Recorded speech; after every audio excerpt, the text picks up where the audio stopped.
Soy Federico Gianmaría, editor adjunto de Política en La Voz del Interior, y hoy me acompaña Daniel Gataz, doctor en Ciencias Políticas y profesor de Economía en la universidad. ¿Cómo estás, Daniel? ¿Cómo estás, Fede? Un gusto. Muchas gracias por acompañarnos. No, un placer. ¿Te imaginas de acá a 20 años la democracia argentina? ¿La ves mejor?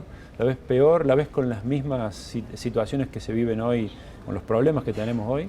En realidad deseo que la democracia argentina, no dentro de 20 años, sino dentro de 10 años, sea mucho mejor que lo que estamos viviendo actualmente.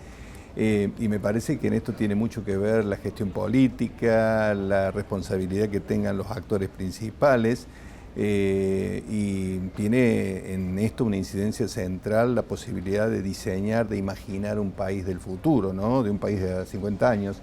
Mirá, en la mayoría de los países del mundo, incluso países que uno podría en alguna medida subestimar, ¿no? Como uno, por ejemplo, podría ser Perú o Ecuador, tienen incorporado el concepto de la prospectiva, ¿no? Una nueva ciencia que piensa o imagina o diseña un país de 50 años, ¿no? Que no importa si vamos a estar nosotros o no, lo importante es el compromiso intergeneracional.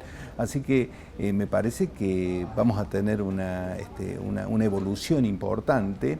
Esta reunión, te podría decir, para traerlo a la situación actual entre Macri y Fernández, me parece que ha sido un acto de civilización positivo, valioso, incluso que están valorando los mercados en este momento, y que tiene que ver con tratar de acordar políticas comunes, por lo menos 4 o 5 trazos de políticas importantes en las cuales estemos todos de acuerdo, ¿no? Fundamentalmente en el campo social, en el campo educacional, en el campo económico, porque no podemos vivir en esta locura que estamos viviendo, ¿no? De dos facciones enfrentados con un nivel de virulencia en las redes que realmente asombra y que está allí de la violencia física, ¿no? Muy cerquita de la violencia física. Bueno, hablando de eso, tenemos números que avalan eso que decís. 7,5 millones de personas votaron por Macri, 11,5 millones por Alberto Fernández, y parecen en un punto irreconciliables, ¿no? Las dos visiones. Una parte no entiende a la otra, ¿no? Parece que no hubiera la capacidad al menos de entender qué pasó con la otra, por qué se votó así. Eso a futuro, y termino la pregunta, ¿lo ves como algo que va a evolucionar hacia una especie de convivencia pacífica o es algo que no tiene solución? Bueno, no, yo creo que sí se entienden perfectamente bien cuál es el país que quieren cada uno, y no me parece mal que haya 2 o 3 visiones del país. Pero decía, y el otro, ¿entiende? Pero, claro, la clave está en los actores políticos, por eso digo, ¿no? Por eso me parece que tanto Macri como Fernández, como el resto de los actores políticos principales deben tener un poco de sensatez, poner paños fríos y tratar de que su gente, especialmente los fanáticos, lo peor que le puede pasar a un país es un fanático, ¿no? Y hay muchísimos fanáticos en Argentina, de un lado y de otro. Digo los fanáticos porque están imaginando que son cruzados de la Edad Media, que van a recuperar el Santo Sepulcro de las manos del sultán Saladino. Es decir, una obsesión, sin reflexionar claramente de que el otro es un argentino también que piensa distinto, que es también un sujeto de la historia, que puede pensar diferente y que entre todos podemos construir un país distinto. La verdad, Federico, no existe en términos absolutos. Todas son verdades relativas. Entonces, si nos ponemos de acuerdo, nos sentamos, me parece que va a ser un hecho muy auspicioso para la Argentina del futuro.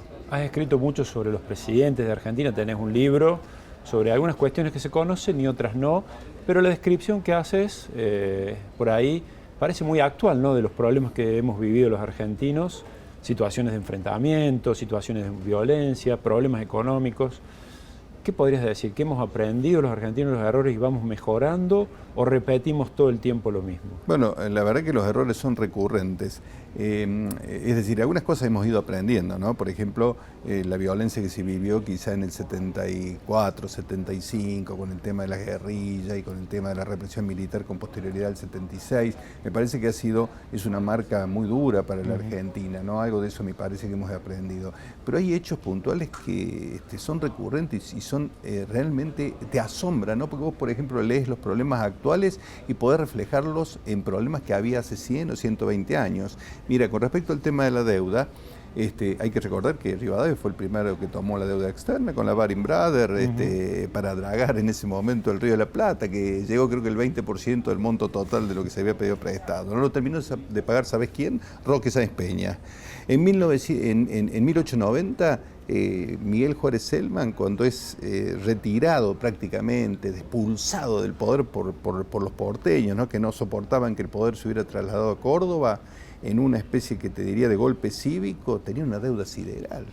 Lo mismo le ocurre, y tiene que salir a pedir dinero prestado, ¿no?, y a pedir que el resto del mundo lo comprenda. Y lo mismo le pasa exactamente a Victorino de la Plaza cuando lo reemplaza Roque Sáenz Peña, allá por 1914. Entonces digo, da la sensación de que son problemas recurrentes. Por eso también en alguna medida lo que estoy tratando de explicar es que no es todo responsabilidad del peronismo, porque hay una tendencia en las redes también a responsabilizar de todas las plagas al peronismo. Me parece que son injustos. ¿Por qué? Porque el peronismo hizo cosas muy buenas y cosas malas. Por supuesto que son cosas, ha llevado adelante cuestiones que pueden ser reprochables, ¿no?, particularmente vinculado quizá a los gremios, esto que la gente tanto critica, pero por otro lado le dio visibilidad a un sector que vivió una esclavitud moderna en ese momento, que eran los sectores populares, ¿no? Y a través de la reforma del 49 logra incorporar los derechos sociales, que si bien esa Constitución del 49 es una Constitución que es abrogada por la Revolución Libertadora en 1957, queda uno de los artículos principales de la Constitución del 49, que es el famoso 14 bis, ¿no?, de los derechos sociales. De ahí que lleva el bis, ¿no?, porque no sabían cómo podían incorporarlo dentro de los derechos.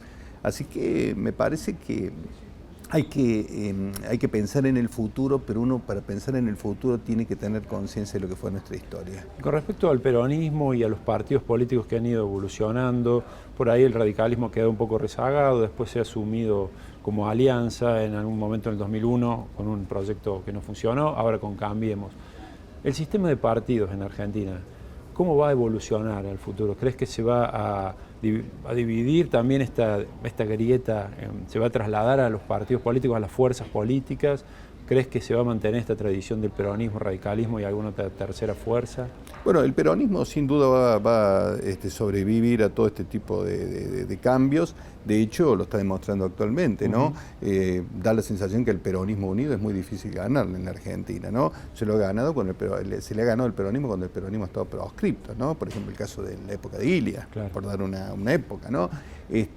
Pero me parece que el radicalismo, que es un partido centenario, un partido que debería tener un rol diferente y cuya base electoral es una base electoral de gente de clase media, de los sectores más populares, ha caído en la trampa, me da la sensación del PRO, digo, ¿no?, acompañando un proceso que no sienten.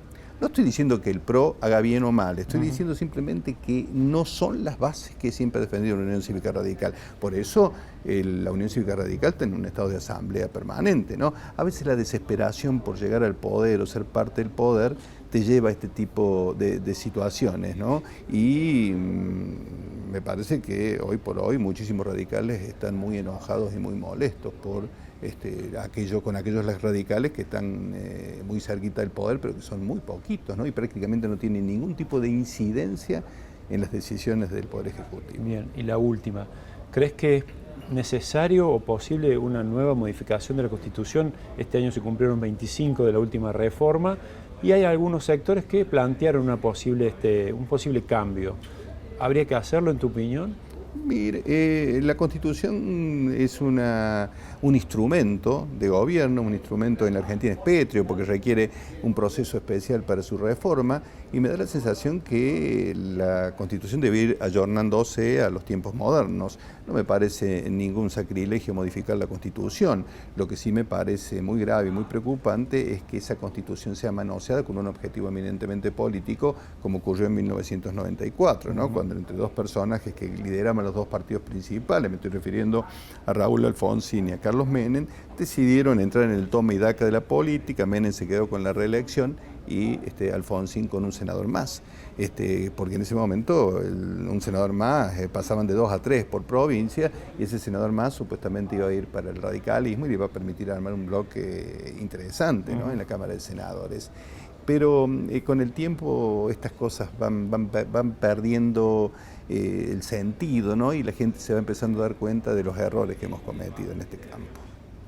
Muchas gracias, Daniel. No, a vos te agradezco mucho, Federico, por la invitación.